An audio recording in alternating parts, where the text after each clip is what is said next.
Right then, what's on the mystery box today? Oh, Jesus. Oh, hello there. In my first videos I looked at The Rise of Skywalker and then revisited The Last Jedi. Yep, that's right, I'm doing the reviews ass backwards. Why? I blame lockdown fever. It's a fucking lockdown! I came to the conclusion in those videos that The Last Jedi actually improved after watching The Rise of Skywalker because you just can't help laughing at all the crap stuff that was savaged in the final film. But how does The Force Awakens stand up now we know how badly it all turns out? I'll quickly remind you of what happens in The Force Awakens, and maybe you can tell as I go how I feel about it now. The crawl tells us the First Order is on the rise and everyone is searching for Luke Skywalker. So we open with the three-eyed raven giving a memory stick to Poe, and he gives it to BB-8, which on first viewing I decided was short for Beach Ball 8. That's the kind of eye-opening insight I hope to become famous for. So this memory stick has got the secret location of Luke Skywalker on it. And then Kylo turns up with the First Order troopers, who appear to have got their hands on old Imperial outfits. Maybe they just used the same tailor, one of those rich twats from Space Vegas. Too evil. Kylo asks the three-eyed raven where the map to Luke is, and then kills him rather than interrogate him or use that thing he can do, the Force. So that would leave a dead end then, and they can all go home. The end. But no. Poe wants the film to continue, so he decides to blow his cover and then get caught, giving Kylo another chance to find the map. What a dumbass. Kylo realises that killing the guy with the info maybe wasn't a great idea, so he decides to take extra care with Poe and escorts him to the comfort of his ship to interrogate him. He could have done it here on the planet, where the thing he's looking for most likely is, but maybe he was just bursting for a piss and he can't go in public. Kylo finds out the info is in the beach ball when he sucks that out of Tinky Winky's brain. So he sends a couple of stormtroopers to comb the planet. But Finn, one of the stormtroopers, has freaked out after the attack on the Three-Eyed Raven's village. He got blood on his helmet, you see, which is a nightmare to get out, and probably means a disciplinary meeting with head of HR, Brienne of Darth. So he decides to run away, foreshadowing the Holdo manoeuvre from The Last Jedi. On a serious note, if you're a man listening to this and you've got blood on your helmet, please seek immediate medical attention. Finn rescues Poe because he needs a pilot and they escape. Now JJ hasn't invented lightspeed skipping yet, so Poe doesn't know it either. So they get shot down, of course. The crash causes Poe to disappear into thin air, foreshadowing how Rose Tico disappears completely from the story in Rise of Skywalker. But Finn, luckily, is barely scratched. I find that rather difficult to believe. Meanwhile, Rey is on the same planet, and she's been surviving by scavenging bits from old shot-down spaceships. She finds the beach ball, and then she bumps into Finn. Right then, the space Nazis turn up, and they have to escape on the Millennium Falcon, which happens to be right next to them. And Rey can fly it too, even without looking at the instruction manual, and never having flown before. How? I don't know. Then, Old Man Solo turns up with Chewbacca, and they all get chased by ridiculous monsters and bad guys, but they kill them all, and they head off to meet the Resistance. And this is just the start of the film. There's loads more. I'll go quicker. Kylo and General Hux meet a big hologram of a skeleton, who we now know amounts to the square root of fuck all. He tells Kylo to buck up his ideas, or he can't stay in the gang. And we find out here that Kylo's dad is Old Man Solo. Another shocking twist! Hux is a dangerous fanatic in this one, but we now know how that pans out. He's a bumbling idiot in The Last Jedi, and he's the galaxy's shittest spy in Rise of Skywalker. The good guys have stopped off at Yoda's ex-wife's place for a drink. She's done alright for herself since splitting up with Yoda. She's got her own business now, and she's obviously been hitting the sunbeds. So Mrs. Yoda gives Rey Luke's old lightsaber, and this gives Rey flashbacks. They ask Mrs. Yoda how she got the lightsaber, and she says, "A good question for another time." We now know that's a total cop-out, and we're never going to find out. Possibly, this will form the plot of an exciting Mrs. Yoda spin-off film, where we see the dramatic events that forced her and her husband apart. Probably ending with that Lord of the Rings guy just popping up and saying, "Here's Luke Skywalker's old lightsaber. How did you get it? Dark secrets known only to the Sith." I shouldn't really give them ideas.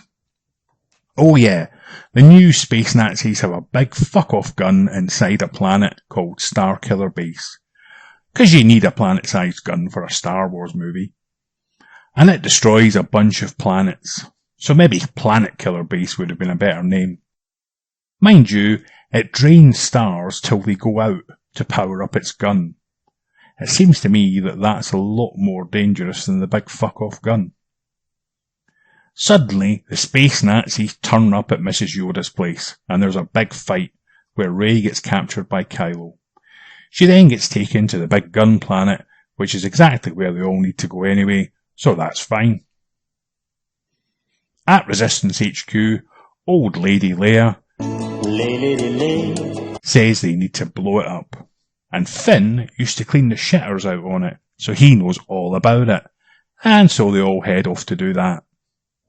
Finn, Old Man, and Chewie turn up to blow up the big gun planet. Rey doesn't need rescuing though, she escapes herself by bossing around a Nazi, and then they all bump into each other. Good times. Brienne of Darth turns out to be useless. She lowers the shields rather than be shot. Better to die in a massive explosion than by being shot, I suppose. Then she gets locked in a cupboard in the HR office or something, and it looks like everything is going as planned. Just then, Kylo turns up, and he says to Old Man Solo, "Come here, Dad, I'm going to kill you." And Old Man says, "Yeah, okay," and so he does. Chewie goes mental, because he wanted out of the series too. Meanwhile, Tinky Winky, who it turns out survived the crash, which left literally nothing but his jacket behind, leads a space attack on the big gun planet, and Rey and Finn go to fight Kylo in the snow. Kylo beats Finn easily, as you'd expect, but then Rey beats Kylo easily, as you wouldn't expect. And then they all escape when Chewie shows up in the Millennium Falcon. The big gun planet's blown up, and everyone's happy about that. It's a fun, happy, joy time for everyone. Although we now know from The Last Jedi that this barely has any effect, and days later they'll be fleeing for their lives. Very slowly fleeing for their lives. Most of these people will be dead, in fact, but the fucking space horses will be just fine, folks, so don't even worry about that. So old Lady Leia is sad about Old Man Solo dying, and she gives Rey a big hug. I suppose JJ realised later that she really should have hugged Chewie, so he thought he'd fix that by giving Chewie a medal in The Rise of Skywalker. What are you doing? So this film ends with Rey heading over to Craggy Island to meet Luke and give him his lightsaber back. He's all dressed up in ceremonial type robes, because he likes to take a break from looking like a depressed loser when he knows he's going to be on camera. He looks really bloody miserable here, like she's handing him a bag of dog shit or something. We know how this all ends up, so it's cringy as fuck now. The end. As I've mentioned before, I liked The Force Awakens when I first saw it. It was clearly a remake of A New Hope in many ways, but it did feel like Star Wars. And of course, it left you wanting more. Why was that? I've got one word for you. Mystery box. That's 2 words. Why is Rey so good with the Force? Mystery box. Who is Snoke, and where did he come from? Mystery box. How did the First Order get so big? Mystery box. How did they manage to get Star Killer Base built? Mystery box. How did Maz get Luke's lightsaber? Mystery box. What turned Ben Solo into Kylo Ren? Mystery box. Why is Luke in hiding? And why did he leave a map behind? Mystery box. But mysteries are pointless when they aren't addressed, or if they're resolved stupidly. Incidentally, have you ever actually watched the famous mystery box speech by JJ on that TED Talk? I suggest you give it a go. It's actually quite incredible.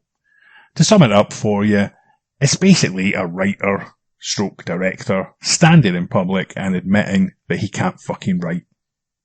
He basically says he doesn't like resolving mysteries, just setting them up. He doesn't think the resolution is needed, just the mystery. What? That's like you looking for someone to build you a house. I'm looking for a newly built house.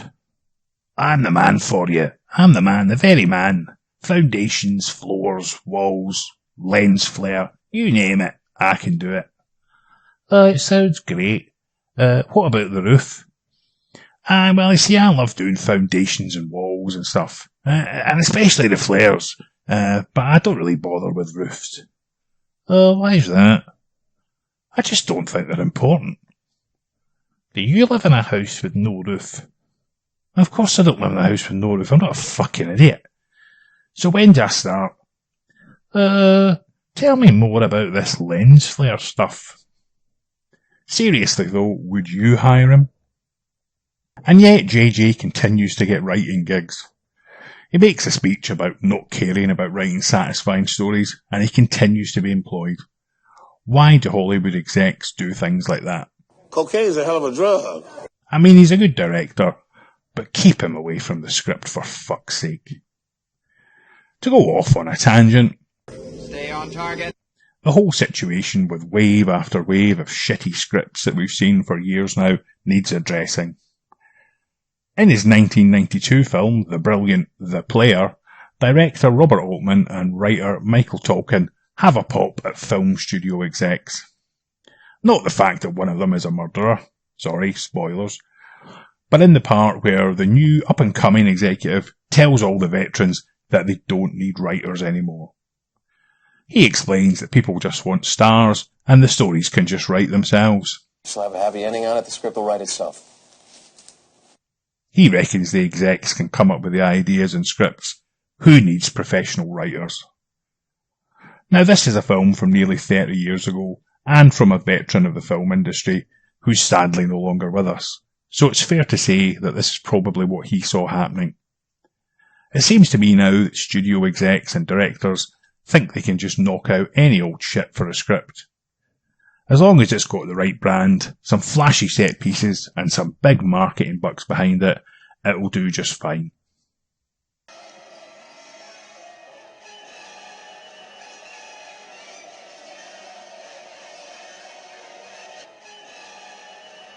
Please, sir, can I have another bowl of shit? Another bowl of shit? Why on earth would you want another bowl of shit? Well, this bowl has Star Wars written on it, sir. Well, in that case, you shall have all the shit you can eat. There are some great writer-directors, of course, but sadly I don't think JJ's one of them. It's now clear and well documented that there was no plan for this trilogy. If you want a relaunch stroke reboot, then JJ's probably a solid choice. But he clearly hoped the next guy to pick it up would be a writer who did give a shit about resolving mysteries in a satisfying way. You see, there was a tiny flaw in the plan. What was that, sir? It was bollocks. Oh dear. Moonface Johnson did not appreciate that. So he promptly pissed on the mystery boxes and then threw them in the river. That left JJ to come back in for The Rise of Skywalker and fish the pissy boxes out of the river and try to fix them. Well, you can't fix the pissy boxes, JJ. No one can fix the pissy boxes. The whole trilogy's a clusterfuck. And yes, looking back on The Force Awakens, it does now appear much worse in hindsight. Like a lot of JJ's work, once you know the ending is botched, all the rewatch value goes away. Will he ever learn? Who knows? He's made a shit zillion dollars, and certainly inspired other people to follow his plan, so he's probably quite happy. Character-wise, the arcs are pretty terrible, as you'd probably expect from a trilogy that wasn't planned. Rey's Mary Sue seems less annoying in this one. Knowing that she does have inherited palpy powers gives her a bit of leeway on rewatch. It's still not very satisfying watching the main protagonist have no obstacles to overcome and just be great at everything right away. In The Last Jedi, she's suddenly attracted to Kylo Ren, the guy who kidnapped her, mind-tortured her, murdered Han Solo in cold blood, gave her pal Finn a spinectomy, and, led a genocidal army that blew up a bunch of planets. This takes the good girl falls for bad boy trope to new heights. But I suppose even Hitler got his Nat King Cole. She starts the trilogy already force powerful and kicking the bad guy's ass, and later they try to show her training and getting beaten. It's all backwards. She ends the trilogy channeling all the Jedi to be the most powerful one ever, and then stealing Luke's name. Finn probably had a decent arc all the way to the end of The Last Jedi. He's a stormtrooper turned good guy. In The Force Awakens, it seems obvious he's fallen for Rey. He just wants to hold her hand and run away with her, but decides to stay and fight. In The Last Jedi, he again starts off wanting to run away and find Rey, but he turns everything around until the point where he's willing to give his life to save the rebels. Of course, fucking Rose screws that potentially satisfying ending up. And so, in The Rise of Skywalker, he gets demoted to just running around the place shouting, "Rey, Rey." It's hinted he's got force powers, but it's way too late in the story to have any impact. Poe probably stays the same all the way through. He's a hot-headed flyboy hero, the best pilot in the galaxy. He has to put up with Purple Jane busting his chops in The Last Jedi for absolutely no reason. It's played like he's got to learn how to be a leader rather than just a fighter, but he exhibits leadership all the way through for me. Kylo's probably the star turn in all the movies. He's got the most traditional and satisfying arc. He's good, and then he's bad, and then he's good again. It's not complex stuff, but it works. He's got weaknesses and obstacles, he gets to do some more emotional stuff, and he drives the plot more. Good work, fella. The original trilogy gang don't fare too well. Han's pretty good in The Force Awakens. Although it jars a bit that he's split with Leia and gone back to his outlaw ways, it does work. His scenes with Leia are quite touching, his camaraderie with Chewie is still fun, and his death is a great moment in the film. Then he's kind of brought back for a scene in Rise of Skywalker where he's just a memory, which is pretty pointless for me and just used for shock value. Leia does okay in The Force Awakens as well, as a veteran general, sad about the way things have gone with Kylo, Han and Luke. Carrie Fisher's sad death means she doesn't get a decent ending. Leia's scene with Luke's astral projection in The Last Jedi is probably the best scene in that abortion of a movie. But to be honest, she probably should have died when she was sucked out into space. Her flying around in space is probably the most ridiculous moment in the trilogy, and that's fucking saying something. Luke was relegated to a cameo. He had no lines in The Force Awakens, was turned into Bork Skywalker in The Last Jedi, and he was crowbarred into about 2 minutes of Rise of Skywalker. He's probably the least well used of the original trio, when really you'd imagine that he should have been the best served original character. He got fucked over big time. Even before The Force Awakens was released, I reckoned that all the original characters would be killed off, but I never imagined that they wouldn't even get a single scene together. What a missed opportunity. And that pretty much sums up the whole trilogy. Maybe they'll learn from this, and the next one will be better. Stranger things have happened. I can't really think of any offhand, but they must have. So what have I learned making these videos? Apart from, get a better microphone, learn to edit better, and just do it all less badly. Well, firstly, Don't review a trilogy backwards. What the hell were you thinking? I apologise to both of you watching this. I won't do it again. As long as you like, share, subscribe, comment, ring the bell, rub the rhubarb, etc., etc. But most importantly, there is a vital lesson here that needs to be understood by all writers, directors, and studio execs everywhere.